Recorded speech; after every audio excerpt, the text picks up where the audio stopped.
का जो है लास्ट टॉपिक है, ये है आपका different types of bonds in the metals. जो हमारे अलग अलग तरह के बॉन्ड्स जो अवेलेबल होते हैं या पाए जाते हैं मेटल्स में, उनकी स्टडी है। तो नंबर 1 है आपका प्राइमरी बॉन्ड्स। प्राइमरी बॉन्ड्स के अंदर हमारे 3 बॉन्ड आते हैं। आयनिक बॉन्ड आता है, कोवेलेंट बॉन्ड आता है और मेटेलिक बॉन्ड आता है। ठीक है, इसको आयनिक बॉन्ड को इलेक्ट्रोस्टैटिक बॉन्ड भी कहा जाता है, इलेक्ट्रोस्टैटिक बॉन्ड। ठीक है, कोवेलेंट बॉन्ड को हम एटॉमिक और होमोपोलर बॉन्ड्स भी कहते हैं।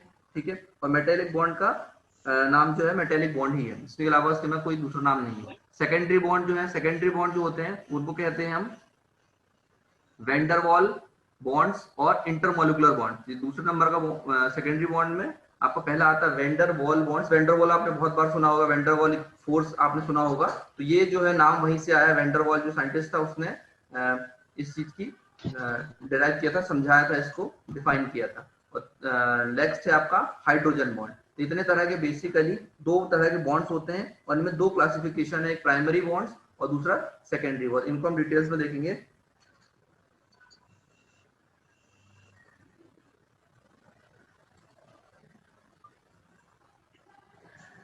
तो प्राइमरी बॉन्ड जो होते हैं या उनके अंदर सबसे पहला आता है आपका आयनिक बॉन्ड। आयनिक बॉन्ड क्या होते हैं? आयनिक बॉन्ड का मतलब ये होता है कि इसमें एक पॉजिटिव आयन होगा और एक नेगेटिव आयन होगा। ठीक है, तो जब पॉजिटिव और नेगेटिव आयन होंगे तो ये ऑब्वियस सी बात है, दोनों आयन जो है वो आपस में अपोजिट पोल्स जब होते हैं तो अपोजिट पोल क्या करते हैं, वो आपस में अट्रैक्ट होने की कोशिश करते हैं। जहां पे भी अपोजिट पोल्स होते हैं वो आपस में अट्रैक्ट होने की कोशिश करते हैं और ये एक क्लोज बॉन्डिंग बनाने की कोशिश करते हैं। तो देखिए पहला नंबर का, an ionic bond is really an attractive force between positive ion and a negative ion,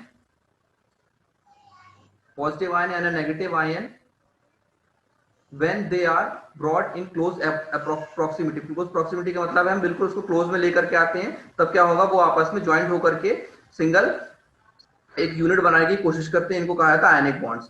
these bonds these ions of course are formed when the atoms involved losses or gains the electron। तो पहला क्या है आपका, अगर जो atom है वो क्या करेगा, या तो गेन करेगा या लॉस करेगा। यहाँ पे लिखा हुआ है लॉस करेगा या गेन करेगा। कोई भी एटम जो है वो इलेक्ट्रॉन को लॉस करेगा या गेन करेगा, तब एक स्टेबल, हमने केमिस्ट्री में आप लोगों ने स्कूल लेवल में पढ़ा होगा कि किस तरह से एटम फॉर्म होते हैं। ठीक है, तो ये वही चीज है, कोई नया नहीं है, जो आपने स्कूल लेवल में पढ़ा है हमने, वही सारी चीजें हैं कि अगर कोई एटम जो है वो इलेक्ट्रॉन को लूज करता है, छोड़ता है, तो वो पॉजिटिव हो जाता है और जो गेन करता है वो नेगेटिव हो जाता है। तो ये चीज लिखी हुई है। अब इसकी वजह से क्या होता है, एक स्टेबल आपका एटम बनता है जिसकी वजह से वो अपने स्टेबल कंडीशन में बना रहता है।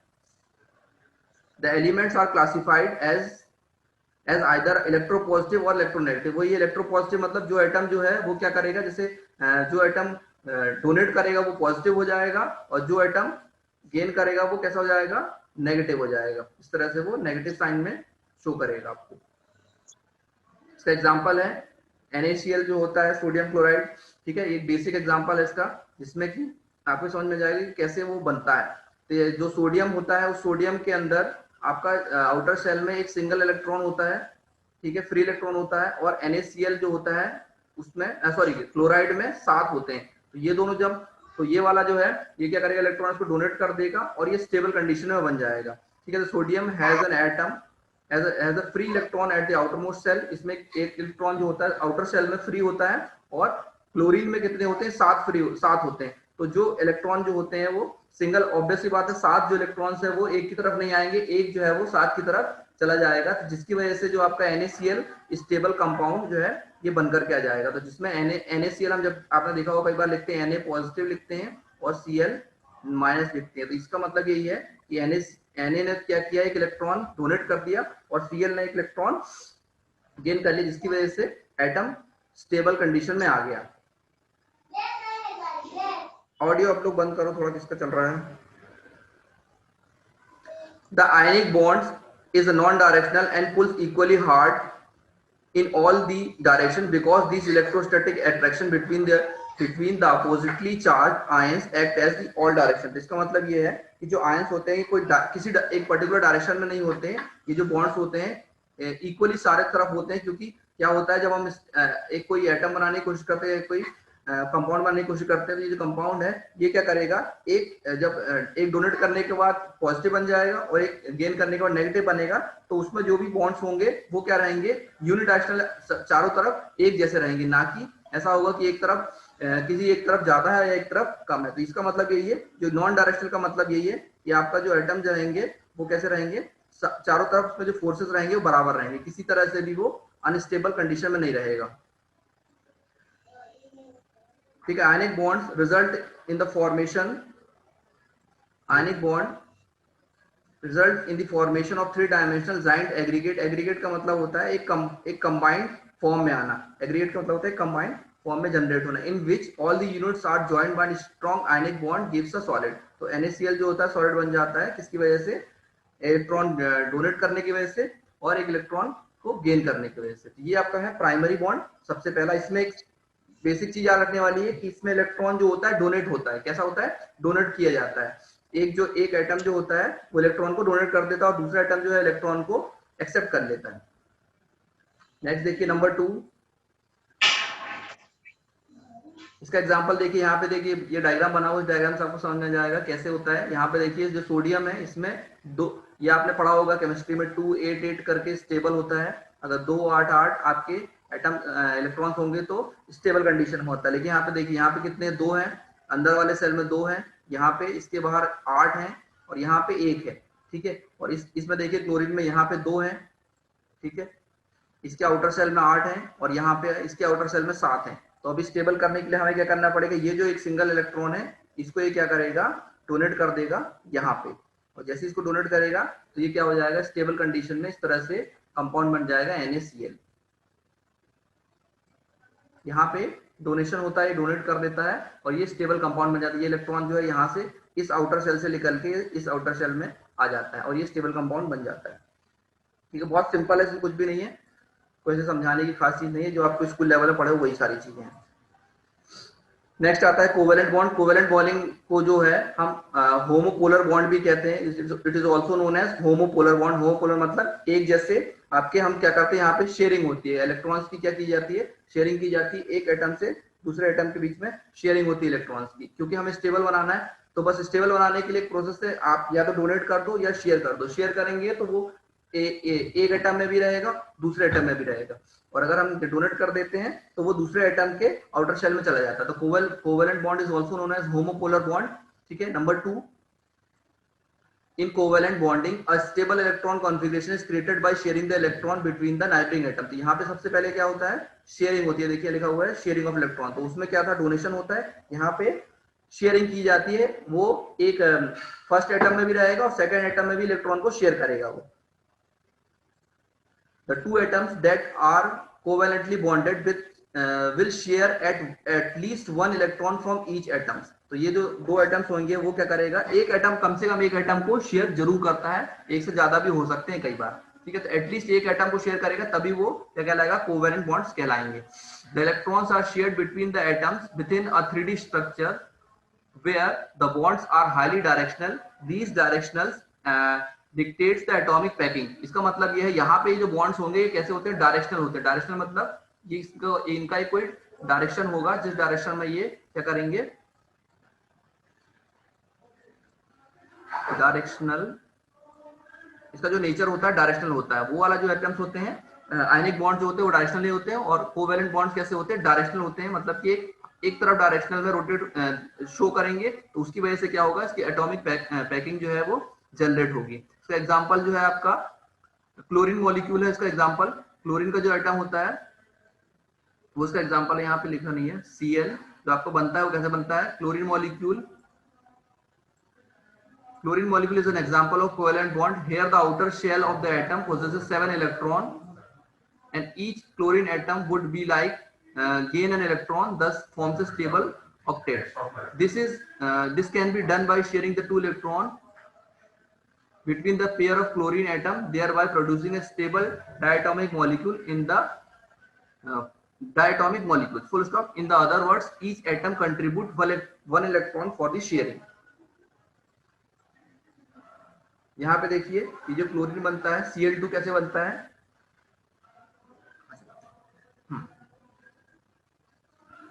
ये जो Cl2 बनता है, क्लोरीन बनता है, ये कैसे बनता है? यहाँ पे दो एटम्स हैं, इन एटम्स के बीच में भी क्या होगी आपकी शेयरिंग जनरेट हो जाएगी। यहाँ देखिए एक एटम यहाँ पे, ये कितने हैं? यहाँ पे 7 है और यहाँ पे भी एटम इलेक्ट्रॉन आपके 7 है। तो ये दोनों जब कंबाइन होकर के एक सिंगल यूनिट बनेंगे तो ये क्लोरीन का मॉलिक्यूल या एटम बन करके जनरेट हो जाएगा।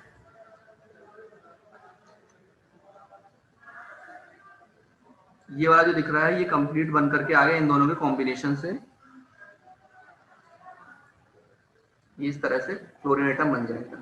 ठीक है, तो यहाँ पे जो दोनों एटम थे वो क्या होगा, देखिए यहाँ पे इस तरह से ज्वाइन होकर के ये यहाँ पे शेयरिंग के फॉर्म में आ गई। ये दोनों जो एटम है इसको भी 8 बना दिया इसने, स्टेबल हो गया, और इसको भी 8 बना दिया।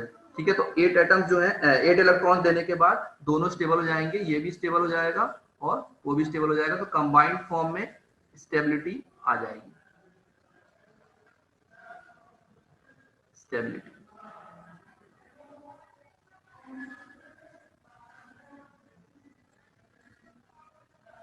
नेक्स्ट आ जाता है हमारा मेटेलिक बॉन्ड। मेटेलिक बॉन्ड्स का मतलब होता है ऐसे बॉन्ड्स जिनमें कि जो हमारे इलेक्ट्रॉन्स होते हैं वो क्या करते हैं, पॉजिटिव जो आपके पॉजिटिव चार्ज होते हैं वो नेगेटिव चार्ज से चारों तरफ से घिरे हुए होते हैं। और इसमें ऐसा नहीं होता कि कोई एटम जो है एक पर्टिकुलर के साथ अटैच होता है। तो ये क्या होता है, यहाँ पे एक एटम्स के क्लाउड्स होते हैं, उस क्लाउड के चारों तरफ आपके नेगेटिव क्लाउड होते हैं, उनके चारों तरफ पॉजिटिव आयन, जैसे मान लीजिए इस तरह का कुछ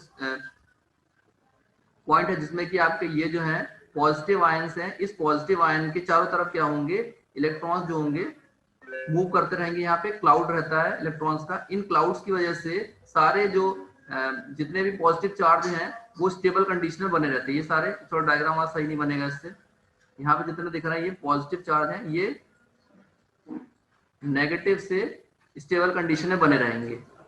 ठीक है, ये आप देखिए यहाँ पे नेगेटिव आयन से ये क्लाउड बना हुआ है और इसके बीच में सारे पॉजिटिव आयन। ये देखिए आप इसको डायग्राम से आपको समझ में आ रहा होगा, ये जो डायग्राम देखिए नीचे दिख रहा है, इस डायग्राम से आपको क्लियर हो जाएगा कि किस तरह से ये मेटेलिक बॉन्ड्स होते हैं। यहाँ पे देखिए ये वाला figure,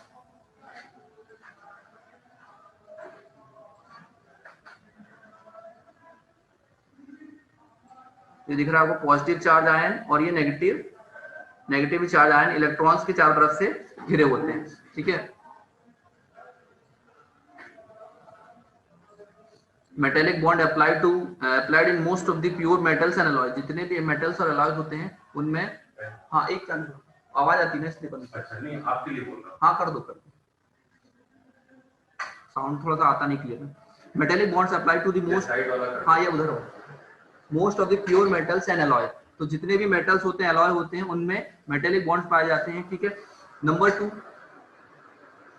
in metallic bonding the valence electrons are not bound to any pair of atom but are freely to move throughout the metal and form a negative cloud which can be shared by positive ions। यहाँ पे ये चीज लिखी हुई है, जो negative ions होते हैं वो क्या करते हैं, पॉजिटिव आयन को चारों तरफ से घेर के रखते हैं और एक स्टेबल कंडीशन बना लेते हैं। स्टेबल कंडीशन बनाने के लिए हमको ये चाहिए कि आपके आउटर शेल में कंप्लीट इलेक्ट्रॉन्स होने चाहिए। Number 3, the positive metal ions tend to repel each other and takes a position according to some geometrical pattern, but at the same time they are held together by mutual attraction for the electron cloud। इसका मतलब ये है कि ऐसा नहीं होता है कि ये क्या करेंगे, आपको जो इलेक्ट्रॉन्स है ये आपस में रिपेल भी कर। देखिए ये डायग्राम को देखिए, ये जो है फिगर जो चल रहा है ये आपको GIF दिख रही है, इमेज रोटेट हो रही है, इसके साथ साथ ये क्या हो रहा है, देखिए आपस में रिपेल कर रहे हैं एक दूसरे को, इसीलिए मूव कर रहे हैं। ये क्या कर रहे हैं, ये नेगेटिव आयन से आपस में एक दूसरे को रिपेल भी करते हैं, लेकिन रिपेल करने के साथ साथ ये क्या करते हैं, जो पॉजिटिव आयन है उनके साथ एक स्टेबल कंडीशन बना के रखते हैं।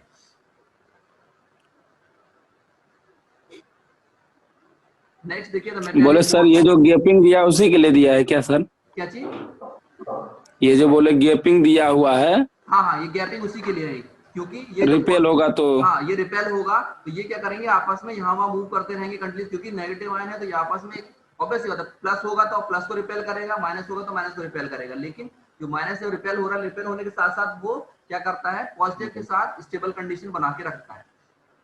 yes, metallic bond is the characterized by the elements having a small number of valence electrons which are loosely held so that they can be easily released at a common pool cloud। ये जो है इस तरह से चारों तरफ rotate होते रहता है। तो जो हम यहाँ पे एक लास्ट में एक लाइन लिखी हुई है, देखिए द ऑप्यूलस्टर ऑफ मेटल, ऑप्यूलस्टर मतलब ये होता है, लस्टर का मतलब होता है चमक, जो आपको मेटल्स में चमक दिखती है, मेटल्स और अलॉय में चमक दिखती है, उसका कारण ये फ्री इलेक्ट्रॉन्स ही होते हैं।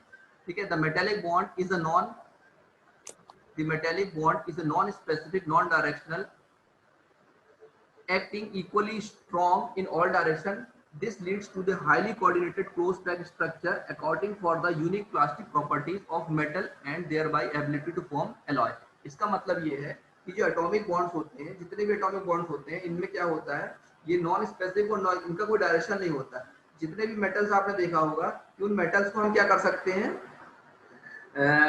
प्लास्टिकली डिफॉर्म कर सकते हैं। जैसे आप देखिए इसकी बात करें, एल्यूमिनियम की बात करें, कॉपर की बात करें, निकल की बात करें, जिंक की बात करें, सारे मेटल्स ऐसे होते हैं जिनको हम क्या कर सकते हैं, प्लास्टिकली डिफॉर्म कर सकते हैं। प्लास्टिकली डिफॉर्म करने का मतलब ये होता है कि हम फोर्स लगा के कोई एक शेप जनरेट कर सकते हैं। अगर आपके पास रॉड है, पाइप है, तो आप उसको स्क्वायर बना सकते हो, चाहो तो आप उसको शीट में कन्वर्ट कर सकते हो। ठीक है, अलग अलग मेटल्स की हो सकता है कि स्पेसिफिक प्रॉपर्टी ज्यादा हो, लेकिन ऐसा नहीं है कि हम लोहे को हम शीट में कन्वर्ट नहीं कर सकते या एल्यूमिनियम को शीट में कन्वर्ट नहीं कर सकते।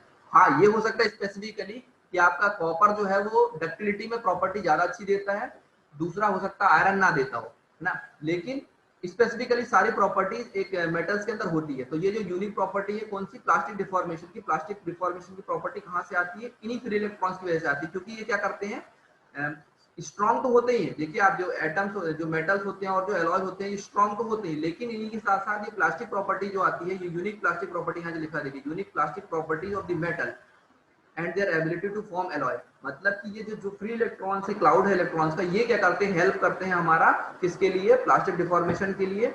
और दूसरी चीज हमारे एलॉय बनाने के लिए। अगर मान लीजिए आपको एलॉय बनाना है, जैसे मान लीजिए यहाँ पे कोई आयरन है, फॉर एग्जाम्पल यहाँ पे ये आयरन है, अब इसका आपको क्या करना है, इसमें आपको एलॉय बनाना है। ठीक है, तो एलॉय बनाने के लिए आप क्या करोगे, दूसरे किसी मेटल को मिलाओगे। जब दूसरे किसी मेटल को मिलाओगे तो वो क्या करेगा, ये जो फ्री इलेक्ट्रॉन्स हैं, ये क्या करते हैं, जगह देते हैं दूसरे एटम को या दूसरे किसी मेटल को इनके बीच में आने के लिए।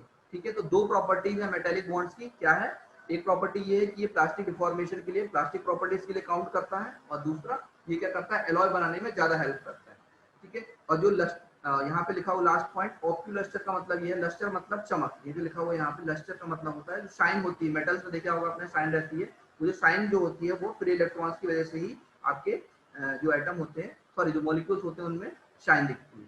ये तीन बेसिकली तीन तरह के हमारे ये कन्वेंशनल टाइप के बॉन्ड्स होगा, ये जो किसके अंदर आते हैं, प्राइमरी के अंदर आते हैं। अब चलते हैं अपन सेकेंडरी बॉन्ड के अंदर। ये यहाँ पे देखिए, ये इस डायग्राम से आपको क्लियर हो जाएगा। ये जो रोटेट होता है वो दिख रहा है आपको, ये जो सारे इलेक्ट्रॉन जो है नेगेटिव आयंस, ये क्या कर रहे हैं, ये फ्रीली मूव कर रहे हैं, क्योंकि नेगेटिव है तो नेगेटिव वालों को अपने आप को रिपेल करते हैं, लेकिन इसी के साथ साथ ये क्या करते हैं, पॉजिटिव के साथ बॉन्डिंग बना के रखते हैं और हेल्प करते हैं प्लास्टिक प्रॉपर्टीज देने के लिए। जैसे आपकी मेलिएबिलिटी हो गई, डक्टिलिटी हो गई, या आपको शीट में कन्वर्ट करना है या वायर में कन्वर्ट करना है, या किसी भी कोई फॉर्मिंग प्रोसेस आपको करनी है, तो वहां पे ये हेल्प करते हैं।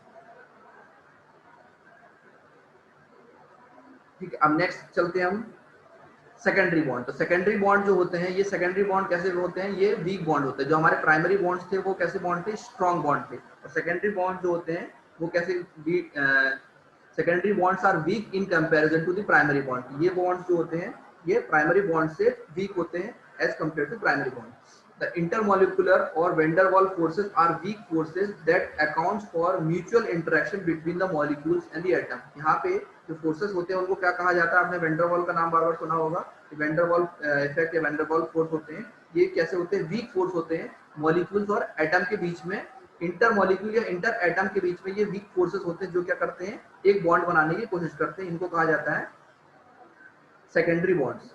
ठीक है, तो weak electrostatic attraction is due to the unsymmetrical electrical charges in electrically neutral as a whole atom or molecule। तो इलेक्ट्रिकली ये सारे न्यूट्रल होते हैं, लेकिन ये क्या करते हैं, आपस में अट्रैक्ट होने की कोशिश करते हैं और एक वीक बॉन्ड बना देते हैं, जिसमें कि आपके intermolecular forces account for the property of the liquid and many molecular solid ranging from small molecular weight up to the polymers। तो यहाँ पे देखिए जो जो भी वीक बॉन्ड है, ऑब्वियस सी बात है, दो एटम्स आप देखिए, अगर आपके पास दो एटम है, मैंने आपको पहली क्लास में बताया था, शुरू अर्लियर क्लास में हमने देखा था कि अगर आपके पास दो एटम्स इस तरह के हैं, इन दो एटम्स के बीच में अगर फोर्स वीक होगा, इन दोनों एटम्स के बीच में अगर फोर्स वीक होगा या फोर्स स्ट्रांग होगा,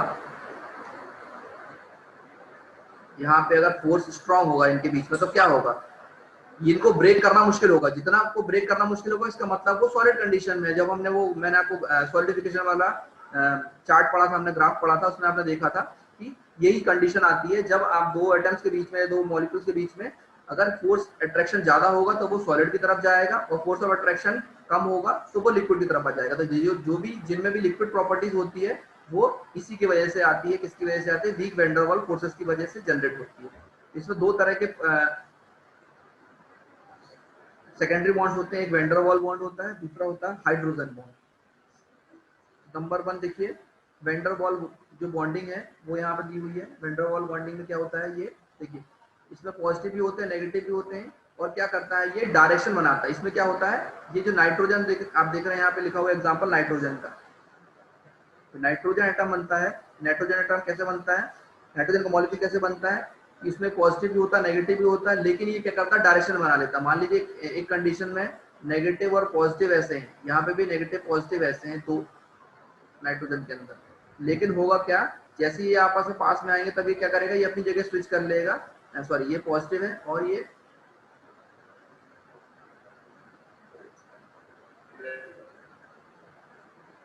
नेगेटिव है, और ये वाला पॉजिटिव है, ये पॉजिटिव है और ये नेगेटिव। मान लीजिए इस कंडीशन में है, तो एक समय के बाद क्या होगा, जैसे ही आपके एटम्स पास में आएंगे, ये क्या करेगा, ये अपनी जगह स्विच कर लेगा, ये यहाँ आ जाएगा और ये वाला यहाँ चला जाएगा। तो इस डायग्राम को देखिए, ये वाला डायग्राम से समझ में आएगा कि इस तरह से कैसे एटम्स जो है जनरेट होते हैं। रैंडम डाइपोल का मतलब होता है, डाइपोल का मतलब डायरेक्शन में, किस डायरेक्शन में पोल हो गए। डाइपोल का मतलब होता है, डाइपोल का मतलब होता है दो पोल। डाइपोल का मतलब होता है दो पोल, एक पॉजिटिव और नेगेटिव। यहाँ पे नेगेटिव पोल है और ये पॉजिटिव पोल है, ठीक है। तो जब दो एटम मिलेंगे तो मिल करके जब क्या करेगा, सॉरी, मॉलिक्यूल बनाएगा, नाइट्रोजन मॉलिक्यूल बनेगा, N2 जब बनेगा तो N2 बनाने के लिए क्या होगा, ये एटम जो है वो एक डायरेक्शन में इंड्यूस डाइपोल जो है इंड्यूस होगा उसमें। यहाँ पे हो सकता है, यहाँ पे पहले कंडीशन में पॉजिटिव हो और यहाँ पे नेगेटिव हो, लेकिन जैसे ही आपस में पास में आते हैं ये क्या करता है, अपनी डायरेक्शन चेंज करके पॉजिटिव नेगेटिव जो है इंड्यूस डाइपोल। इंड्यूस डाइपोल का मतलब ये होता है, इसमें पॉजिटिव नेगेटिव बन जाते हैं और ये नेगेटिव पॉजिटिव के साथ चला जाता है, पॉजिटिव नेगेटिव के साथ चला जाता है। तो जितने भी आपके लिक्विड्स होते हैं उसमें हमारे वैन डेर वाल्स बॉन्डिंग्स आते हैं, लिक्विड या गैसेस के अंदर ये सारे बॉन्ड्स आते हैं। सेकंड है नंबर 2,